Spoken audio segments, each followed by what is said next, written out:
Honor guard. Order. Ready. Peace. Parade. Rest.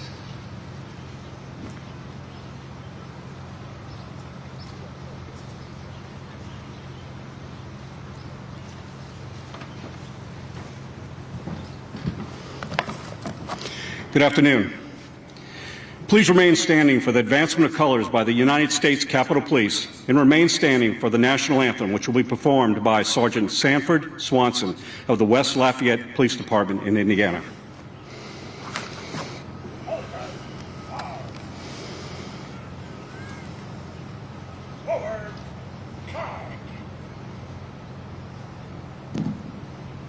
Honor guard. Out 10.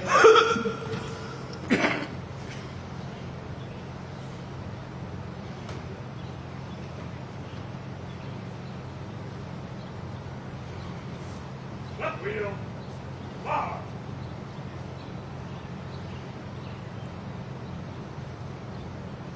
Okay. Fire.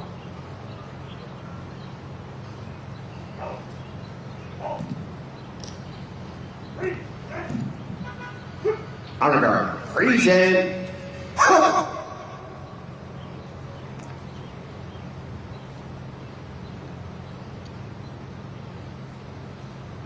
Oh, see, can you see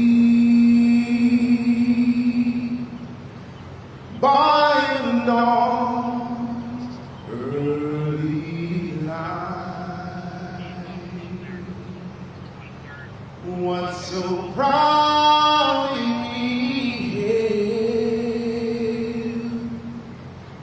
at the twilight's last gleam, whose brush stripes and bright stars through the perilous fight o'er the ramparts deep wide were so gallantly streamed, and the rockets spread the land of arms bursting in air, gave proof through the night that our flag was still there. Oh, say does that star-spangled banner yet wave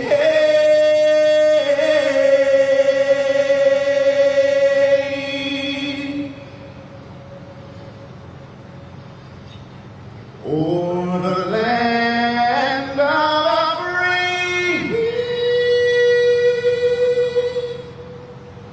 and the home of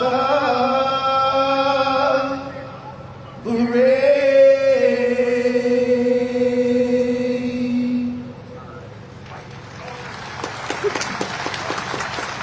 Honor guard. Order.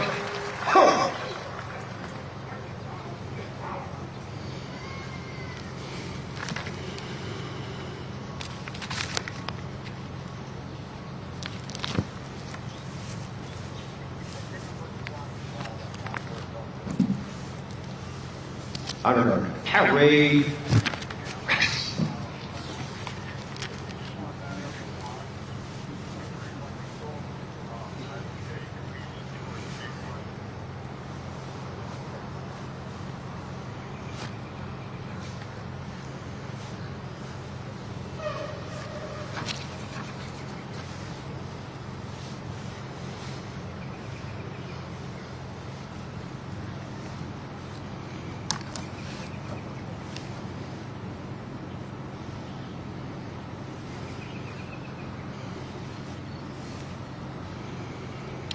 Rick Schneider, chaplain of the National Fraternal Order of Police, will now deliver invocation.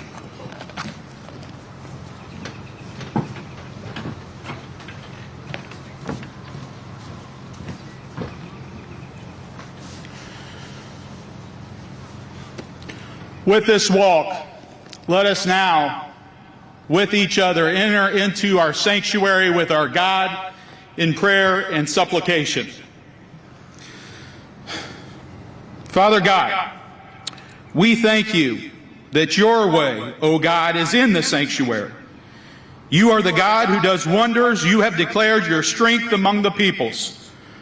Through the colors of these flags, we now enter the gate to the altar of sacrifice, the ult of sacrifice, by and through the ultimate sacrifice. We now enter your holy place, ever relying upon your bread of life. We turn our focus to your word. And from this altar, may the incense of our prayers rise before your throne. We cry out from the deep of our hearts. May you find them acceptable in your sight. Anoint us now as we enter into your refuge of grace and mercy.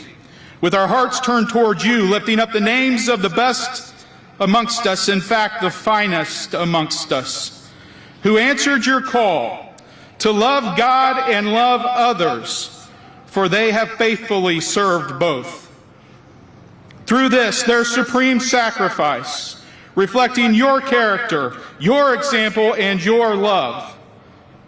Bless these families now as our Creator and our Redeemer.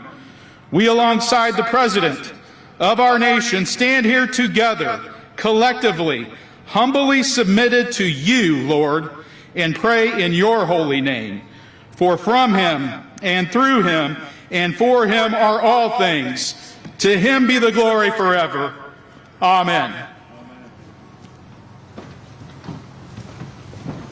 Thank you. Please be seated. Good afternoon. My name is Patrick Gill, as President of the National Fraternal Order of Police, and on behalf of our Board of Trustees and all 364,000 members, it is our honor and privilege to welcome all of you, our surviving families, our fellow officers, law enforcement families, and distinguished guests to this, the 41st Annual National Peace Officers Memorial Service.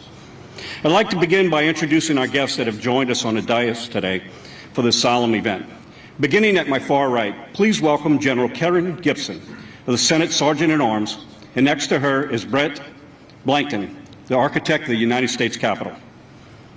We're also joined by Laurie Sharp Day, Chair of the National Law Enforcement Officers Memorial Fund and Museum, as well as Patricia Carruth, National President of Concern to Police Survivors. Also with us today is the Chief of our host agency, Tom Manger, of the United States Capitol Police, and next to him is Will Kinzel, Vice President of Government Affairs for Molson Coors Brewing Company, one of our first and most generous corporate partners. We're also very pleased to have with us today a champion and long-standing friend of law enforcement and the FOP, the President Pro Tem, Patrick Leahy. As all FOP members know, he has authored the Law Enforcement Officers Safety Act and the Bulletproof Vest Act, a law that now bears his name. He has done much to further the safety of law enforcement officers nationwide, and we could not be more grateful for him, and we're honored to have him here with us today. Of course, he had a lot of strong support in these endeavors, including House Majority Leader Steny Hoyer, who is seated next to him, and then Senator Joe Biden. We're grateful for them to join us today, and wish Senator Leahy and his wife Marcelle a very happy retirement. And of course, Glenda Lehman, National President of the Auxiliary, who will be welcoming you in the service in just a few moments. Turning now to my far left, please welcome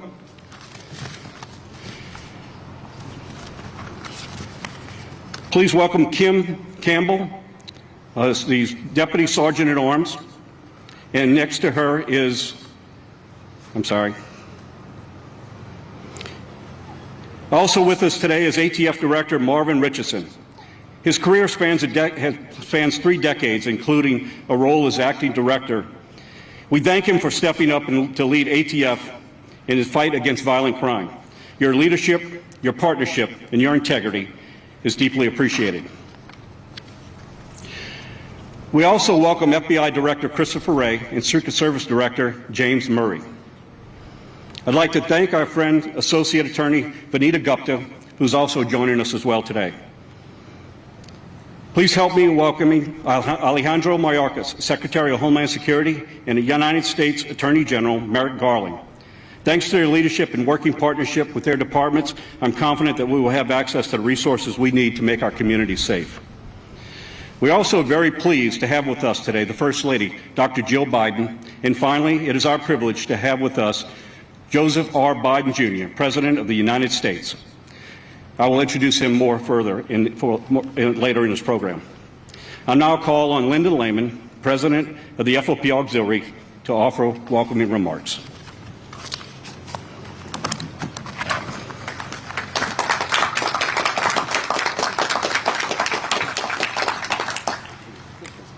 President Biden, Dr. Jill Biden, esteemed guests, brothers and sisters of law enforcement, and family and friends of our fallen heroes, welcome to the 41st Annual Peace Officers Memorial Service. I am humbled to be here with you today. As I look out across the lawn, I am grateful to the thousands of friends, co-workers, and law enforcement officers who have traveled from all over the nation to be here today to acknowledge your heroes and to support you, their families. In 1962, President John F. Kennedy proclaimed that May 15th of each year be observed as Peace Officers Memorial Day. On this 15th day of May, we gather at our nation's capital to honor your loved ones and to recognize the sacrifice that they made while protecting the communities in which they served. Today, we will read the names of 563 fallen brothers and sisters. As we honor your fallen, your husbands, wives, fathers, mothers, brothers, sisters, sons, daughters, friends, your loved ones, we also recognize that their death has left a lifetime of loss to their families and a permanent mark on our country. 563 brave men and women put on their uniform, pinned on their badge, hugged their kids, kissed their loved ones, and said goodbye for the last time. They put themselves in harm's way to ensure others' safety. They did not anticipate that those last moments would be frozen forever in time. So hold tight to those moments. Continue to share their stories, for these stories are what keeps your memories alive in your hearts. Know that someone so special to you can never be forgotten. And today, as we honor your heroes, we are also here to honor you, their families, both blue and blood, for your sacrifice is also great. There are no words that we can say that can lessen your loss, remove your sadness, or fill that emptiness. But be assured that the men and women of the Fraternal Order of Police and the Fraternal Order of Police Auxiliary are here to support you and hope that today's service may bring you some comfort. For all of our fallen heroes, let us live out their legacy of courage, sacrifice, and service. To you, our fallen heroes' families, we will forever have you as a part of the law enforcement family, and I want to offer you our unending support. I pledge that the Fraternal Order of Police Auxiliary will always be here for you, that we will never let you walk alone. May God bless you and keep you.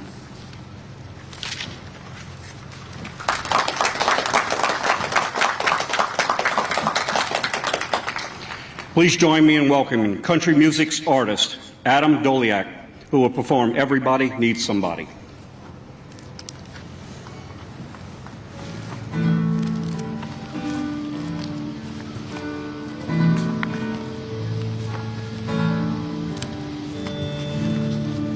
Every truck stop needs some help, some never see dashboard Jesus don't need nothing but the fire on the road. Well, my car needs black coffee, and my coffee needs some Jesus, and all I need is a song to sing when I'm missing you.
Okay, let's try this again.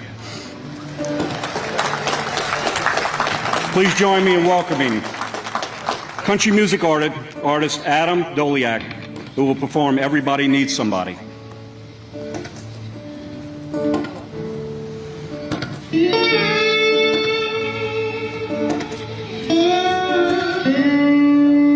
And trust I need some habit. She never seems dashboard G. Jesus don't need nothing but the Father and the Holy Ghost. Well, my cup needs black coffee, and my coffee needs some Jesus. And all I need is a song to sing when I'm missing you the most. Everybody needs somebody, not just any over by your day. Everybody needs somebody to turn those black skies blue. Everybody needs somebody, not just any over by your day. Everybody needs somebody like I need you.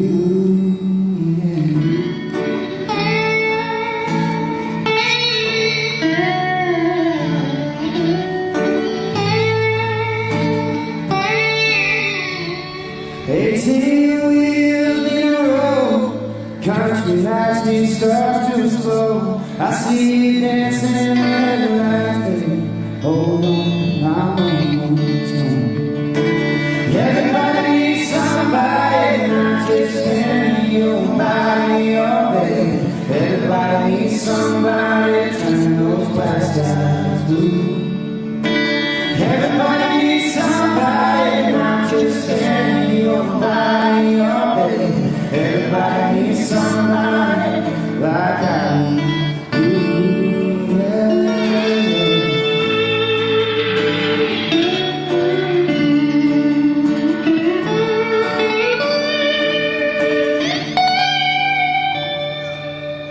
Well, I love you means forgive me, and forgive me means I love you, and I love you means I love you too. Everybody needs somebody to miss you when you're gone. Everybody needs somebody to talk you down on the telephone. Everybody needs somebody to ring to you and lay the rose on your stone. When you go, everybody needs somebody. Everybody needs somebody, not just in your body, oh baby. Everybody needs somebody to turn those black skies blue. Everybody needs somebody, not just in your body, oh baby. Everybody needs somebody like I need you.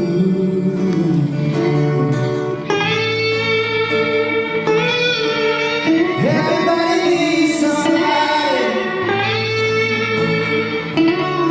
like I need you. Everybody needs somebody just like I need you.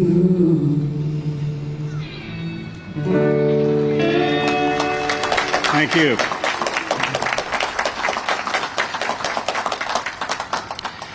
Mr. President, distinguished guests, esteemed colleagues, friends, and family members, it is my honor to welcome you on behalf of the 364,000 members of Fraternal Order Police once again to the 41st Annual National Peace Officers Memorial Service.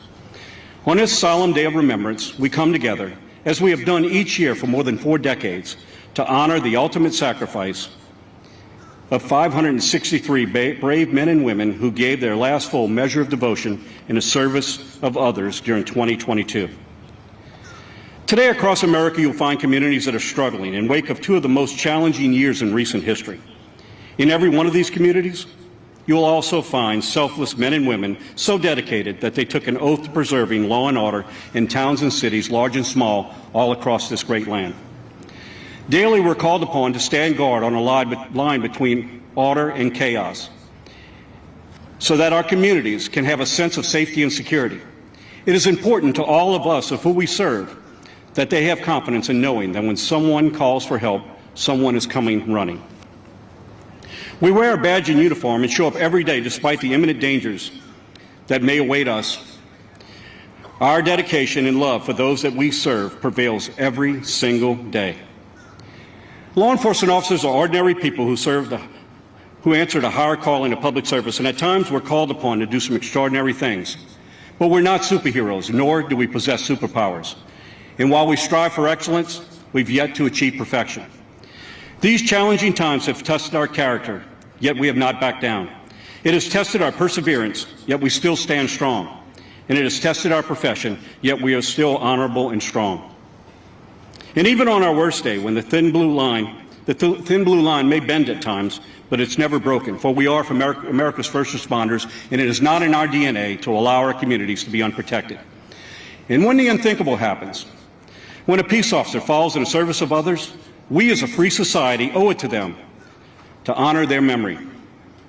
To our surviving families, both blood and blue, there's simply no way to compensate you for your great loss.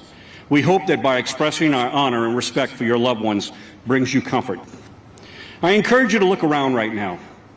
In every direction, you will see men and women from law enforcement from yesterday and today. And this is a reminder that while you may not always see us, we are always with you. As you continue your journey of healing, draw strength from one another and your law enforcement family. Reflect and be proud of the compassion that your loved one had for your communities. As President of the National Fraternal Order of Police, I have the honor of standing before you today representing law enforcement officers across this great nation to say that we stand with you. We mourn with each of you, and we have respect for your heroes' courage and sacrifice. Lest we never forget the 563 officers that we will remember here today. Many were lost after a long, valiant fight with illness, while others never had the opportunity to return home to their families at the end of their shifts. Lest we never forget their families and their sacrifice. Lest we never forget those who have fallen from the stresses of carrying such a heavy burden upon their shoulders. Lest we never forget those brave officers that are severely injured in protection of others. My friends, it is our responsibility and obligation to ensure that their sacrifice is never forgotten. We must never let our surviving families walk alone. May our heroes rest in peace. May God bless the families they leave behind. May God watch over the officers protecting streets and communities today, and may God bless the United States of America.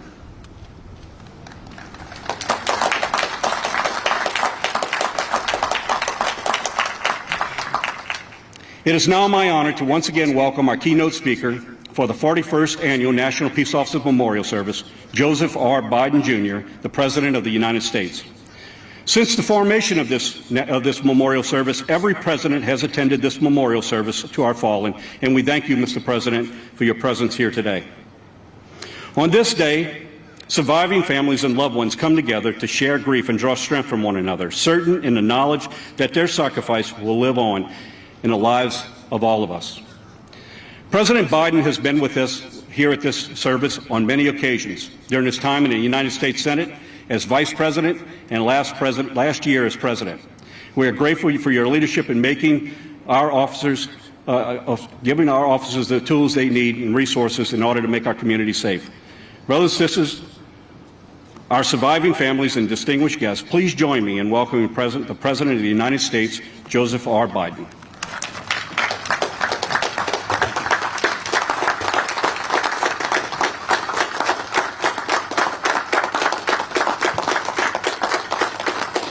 President Yost, Auxiliary President Hannay, Auxiliary President Lehman, and Director and good friend Jimmy Pascoe. We've worked together a long time.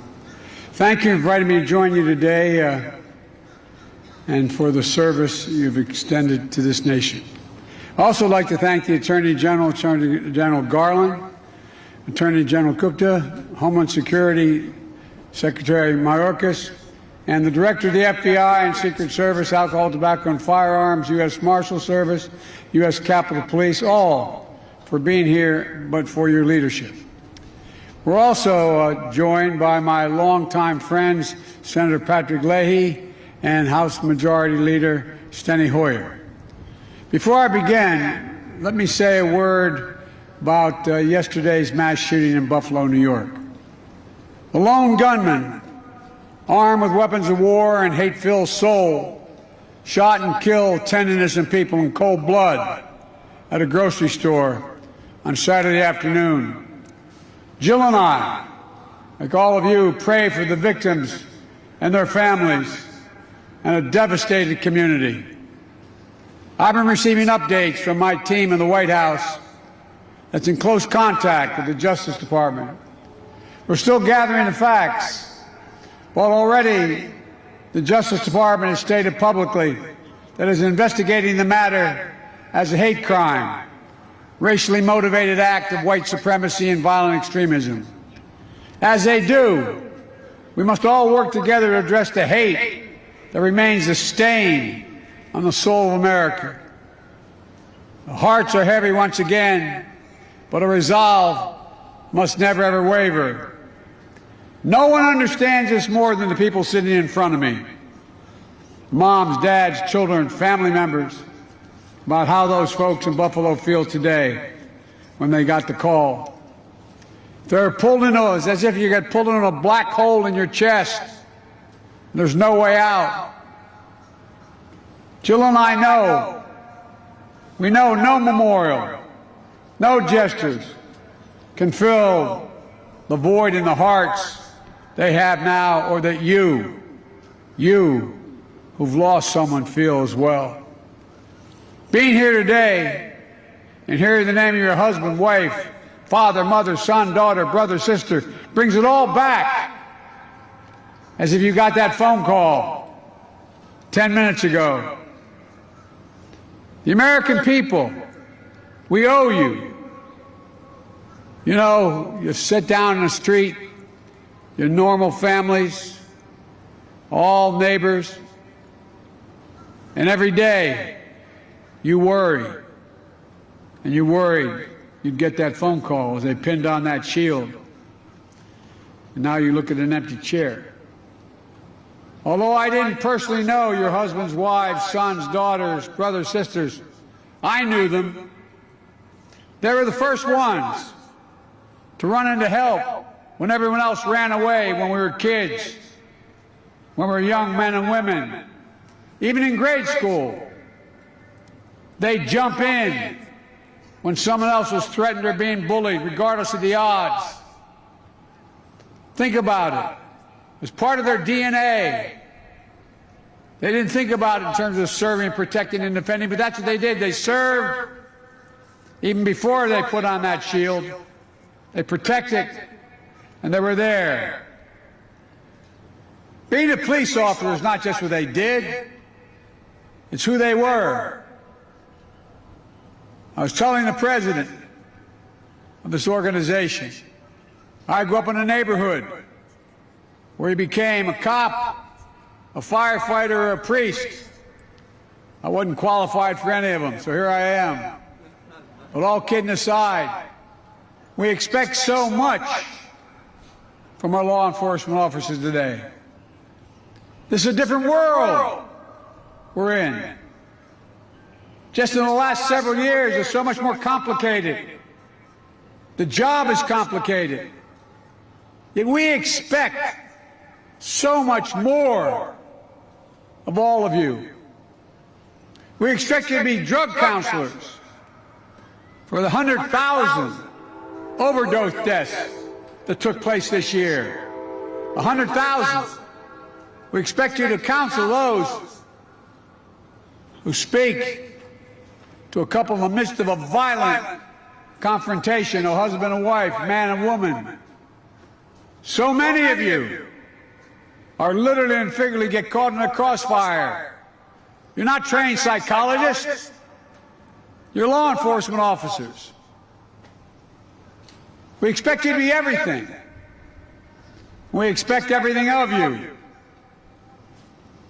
Being a cop today is a heck of a lot harder than it's ever been.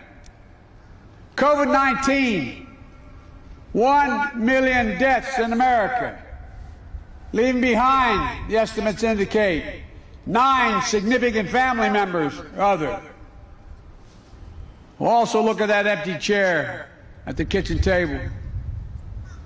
So many kids left behind because of COVID, schools closing down. You engage in longer shifts. The strain and stress of it all is why I continue to be so committed to do more, do better, to keep you safe, to keep our community safe, and to build trust and respect that everyone deserves, particularly all of you. We should focus on and fund the things we know that work, like crime prevention and community policing.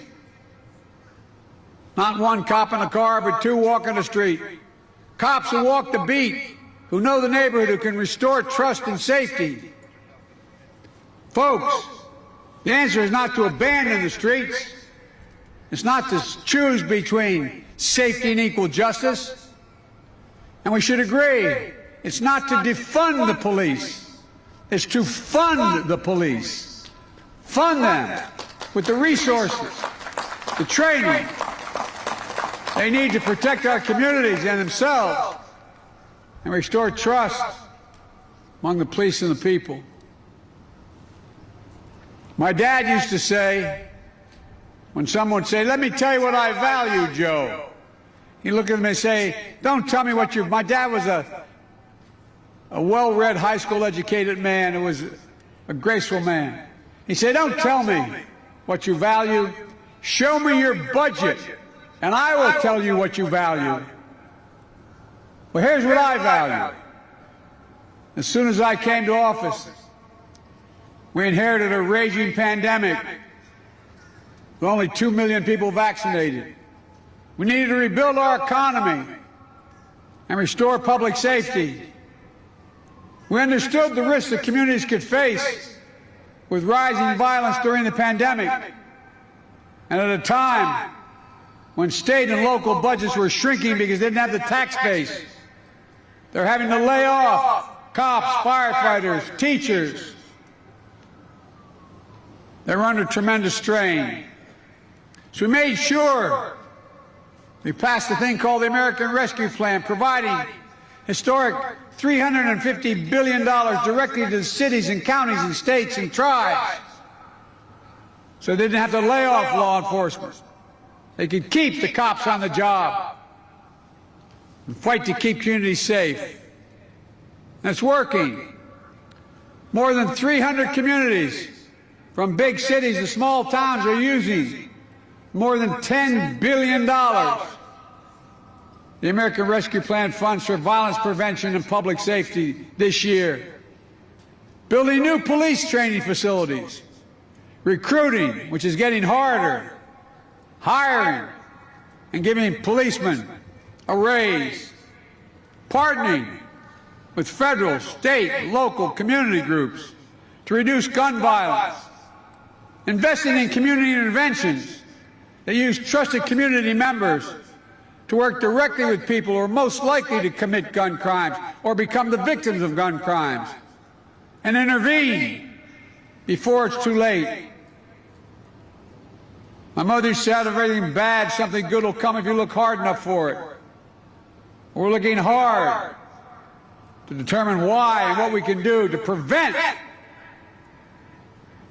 that law enforcement officer being put in the middle. I'm encouraging every mayor, governor, to use the American resource money they have, and they have it now. You spend it now. This summer, when crime historically spikes. And this rescue funding for police is part of a comprehensive strategy to combat violence in America. I've laid out this plan to all the police agencies, and they're taking a good look at it. With my budget last year, we increased funding for state and local law enforcement by almost, well, not almost, 29%. That included significant investments in community-oriented police services, the COPS program designed to build legitimacy and trust in communities, to address violent crime, to combat hate and extremism. My budget for the next year doubles the investment in community policing. $573 million, the most in over a decade. And on top of that, it includes $30 billion in new mandatory investments in law enforcement and crime prevention.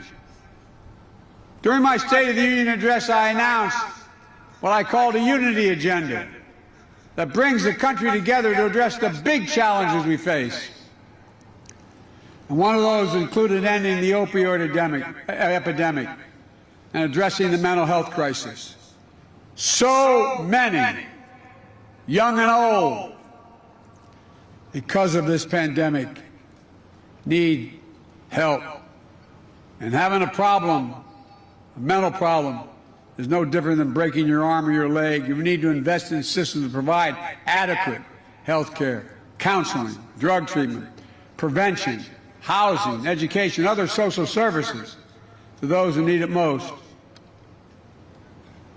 Right now, in most places, you serve your time in prison, you get a bus ticket and $25, and you end up under the same bridge you got arrested under the first time. They should have access to education and housing. Give them a chance to move beyond where they were.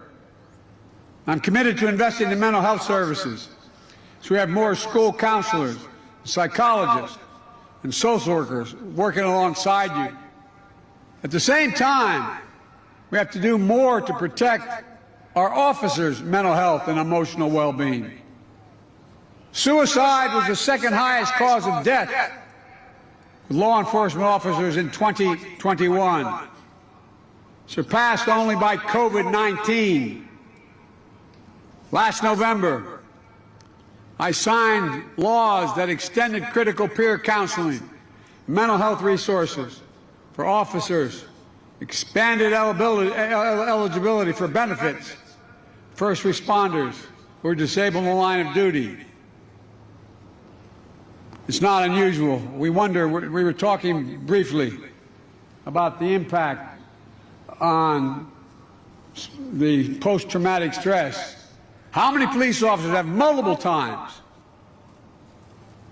been put in line and had to do things that they didn't have to think they'd have to do? We recognize that with our military, more people continue to die from post-traumatic stress at home than die in any wars that are going on now. 20 a week. It matters. We face up to it and help these folks, everyone. There are other areas we need to continue to work on together. 40% of all the calls that result in an officer's death are calls to intervene in a domestic violence dispute. Let me say it again. 40%. We expect officers to have degrees in psychology. We expect them to have things that are beyond the capacity of any PhD or doc or anybody else. That's why it's so important to get reauthorization of the Violence Against Women Act, providing critical resources for law enforcement. And I want to acknowledge law enforcement's constructive role in trying to reach an agreement on meaningful policing legislation in Congress. We haven't gotten there yet. We must get there to strengthen public trust and public safety. 2021 was one of the strongest years on record when it comes to federal support delivered to state and local law enforcement. While these are important steps, there's much more work to be done.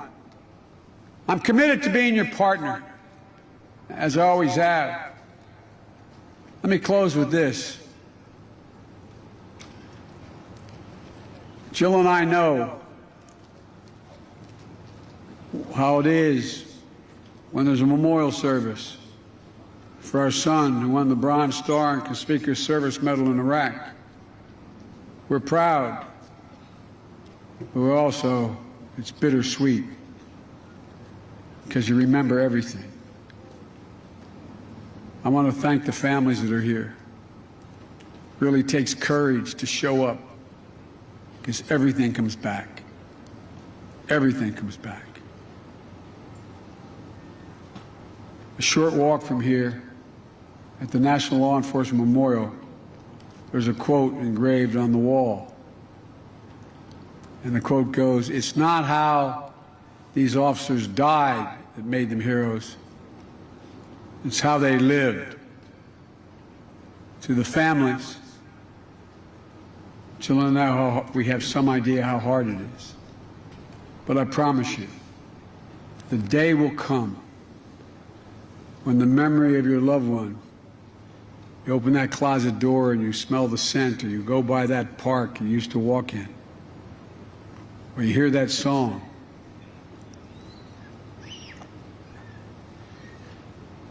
The day will come when it will bring a smile to your lips before it brings a tear to your eyes. And through your pain and your will to find a purpose worthy of how they lived, you'll get through it. But there's nothing easy about it. Our hope and prayer is that we as a nation find that purpose as well.